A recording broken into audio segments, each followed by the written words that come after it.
السلام عليكم حبايبي، عاملين ايه؟ يا رب تكونوا بألف خير. وصفة جديدة وفيديو جديد، وهنعمل النهاردة مع بعض قشطة الأفران أو قرص الأفران أو نواعم الأفران. هي ليها كذا اسم، لكن احنا يهمنا الطعم والتوفير. احنا بالنسبة بقى للطعم عايزة اقولك طعمها بجد وهمي جدا، حلوة قوي، وحشوتها كده كمان مفتكسة ولذيذة وجميلة.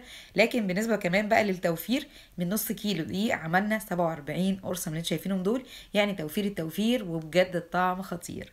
زي ما انتم شايفين شكلها بصراحة ولا أشهى ولا أحلى من كده. وعايزة أقول لكم الحشوة دي مش عجوة، هنقولها دلوقتي في الفيديو. وما تنسيش اللايك، ويلا بينا. عندي هنا نص كيلو من دقيق. الدقيق ده جميع الأغراض، نزلت عليه ربع معلقة صغيرة من الملح، وهقلبه بشكل كويس قوي. للناس اللي هي عايزة تضاعف الكمية هنضاعف كل المقادير اللي هنشوفها دلوقتي. عندي هنا كوباية من السمنة على الزبدة ديت 200 ملي. يعني مش عايزه سمنه على زبده، تبقى سمنه على زيت او زبده على زيت زي ما تحبي، فيه كذا اختيار. نزلت عليهم كمان كوبايه من الميه 200 ملي برضو، وبضيف عليهم 50 جرام او ربع كوبايه من السكر، ومعلقه كبيره او 10 جرام من الخميره. وعندي هنا ربع معلقه صغيره من الفانيليا، والفانيليا هنا بتدي ريحه حلوه قوي للمعجنات اللي بيبقى فيها كده ايه سمنه كتير. بجد بتبقى مختلفه جدا. هقلبهم كويس جدا لحد ما السكر عندي يدوب بشكل كويس، وهبتدي انزل عندي هنا كده بكل الدقيق اللي هو نص كيلو. هقلب بقى الاول كده بالمعلقه لحد ما اشرب عندي الدقيق كل السوائل ديت، لكن بعد كده هشتغل بايديا. المعجنات ديت من الحاجات السهله قوي اللي تقدري تعمليها. بجد صعب جدا انها تبوظ منك، يعني مش بتاخد وقت كتير، وكمان تفاصيلها مش كتير قوي. هسيب بقى عندي المعلقه وابتدي اشتغل بايدي. الكميه السوائل اللي احنا احتاجناها النهارده في الوصفه ديت 200 ملي، يعني كوبايه واحده بس، والنتيجه كويسه جدا. ممكن يبقى في دقيق عندك محتاج اكتر شويه، ممكن احط معلقتين تاني.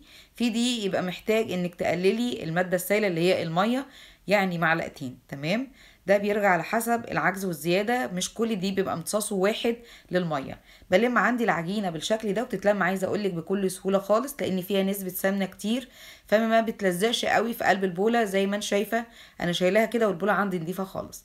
هنبتدي ان احنا نعجن فيها، مش نعجن، احنا ايه هنبطط بالشكل اللي انتوا شايفينه ده لمده دقيقتين 3، لحد ما العجينه معايا ما يبقاش فيها تعريجات. زي ما انتوا شايفين بالشكل ده، مش مجهود ولا حاجه، انا مش بروح واجي بالعجينه زي اي مخبوزات، لا احنا زي ما قلنا هنعجن بالشكل ده. بعد لما لميت عندي العجينه ناعمه وشكلها كويس، وعايزه اقولك ان هي ما فيهاش عرق خالص، ده بيرجع ان هي فيها نسبه سمنه كتيره شويه. هنا بقى بوريلك برضه العجينه ما فيهاش اي تعريجات خالص.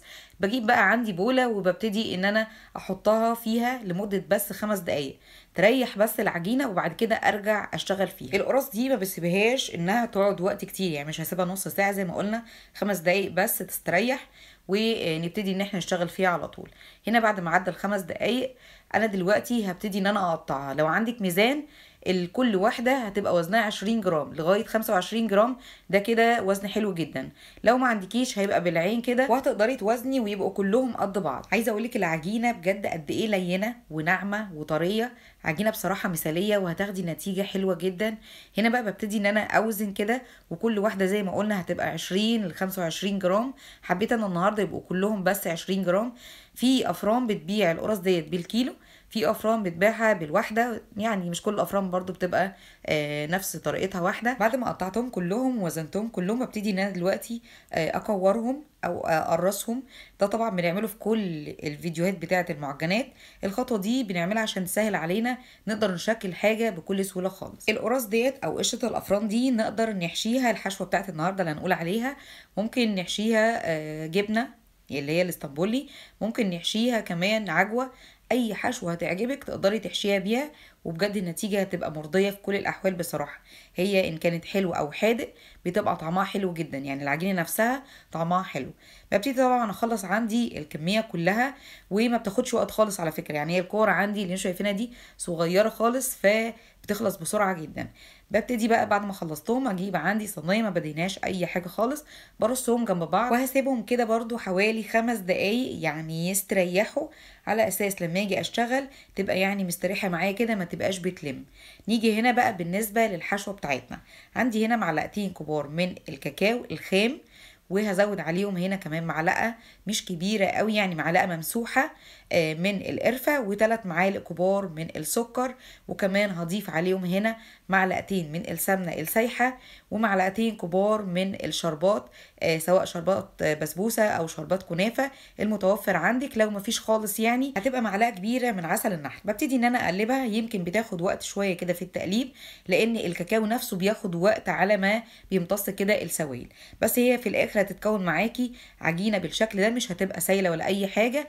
كده بقت تمام جدا معايا واقدر اشتغل فيها على طول.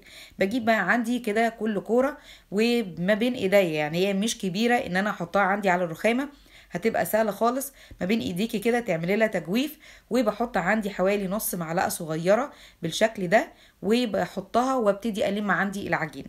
بالمناسبه الايد اللي انا هنزل بيها كده او صباعي اللي انا هنزل بيه الحشوه ما احطوش في قلب العجينه، يعني بس تبعده بالشكل اللي انتوا هتشوفوه ده. بعد ما بقفل كويس جدا ببتدي ان انا اديها تبطيطه بس كده وارصها عندي في الصينيه. بتهيالي سهله وبسيطه، يعني اي حد يقدر يشتغل فيها كده وهتنجح معاه على طول. برضو نعمل 1 أو 2 كده. مش بزود في الحشوه كتير على فكره، لان احنا حاطين كاكاو خام حاطين قرفه، فمش عايزين تبقى حاجه فيهم في الطعم تبقى زعقه قوي، يعني نص معلقه كده كويسه جدا بالنسبه للوزن بتاع القرصه الواحده. هنا برضو ببتدي ان انا اقفل، وبرضو عايزه اكد على حته التقفيل دي، مش عايزاها تفتح معايا اثناء السوى، ودي برضو نتيجه احنا مش عايزينها خالص. وما تخافيش، الحشوه دي من الحاجات اللي هي مش بتسيح اثناء السوى، ودي احلى ما فيها بصراحه. يعني بتبقى في قرص تانية كده بنعملها بالسكر ممكن تطلع منك كده، في ناس كتير بتشتكي منها، لكن الحشوه دي بصراحه مضمونه 100%.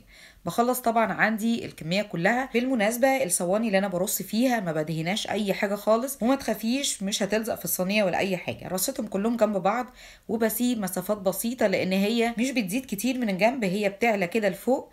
وهسيبها عندي هنا كده بعد ما رصيتها في الصينيه حوالي تلت ساعه. بعد تلت ساعه ده شكلها، ومش هتحسي ان هي زادت كتير، يعني مش حجمها هيتضاعف. التغيير بقى اللي هتحسيه بيبقى في الفرن. بالنسبه بقى للتسويه، بسخن عندي الفرن من قبل ما ادخل اي حاجه حوالي 10 دقايق، وبدخلها عندي الصينيه في الرف اللي في النص على درجه حراره 180.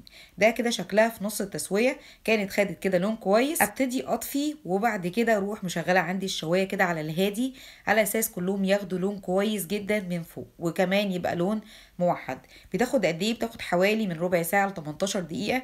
وعايزه اقول لك اللون اللي احنا شفناه في ارضيه القرصه بيزيد شويه كده مع حراره الفرن، يعني ما طفيش عندي من تحت ويبقى واخد لون كامل، لا، المفروض ان احنا نطفي شويه وياخد اللون المناسب دوت بحراره الفرن. زي ما انتم شايفين واخد لون حلو قوي من تحت، لون حلو من فوق، وكمان لون موحد.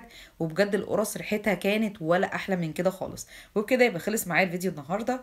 اتمنى يكون عجبك وجربيها، قرص سهله وبسيطه. ما تنسيش اللايك والاشتراك، وللمتابعه فعلي زر الجرس على الكل علشان يوصل لك كل جديد. وسلام عليكم.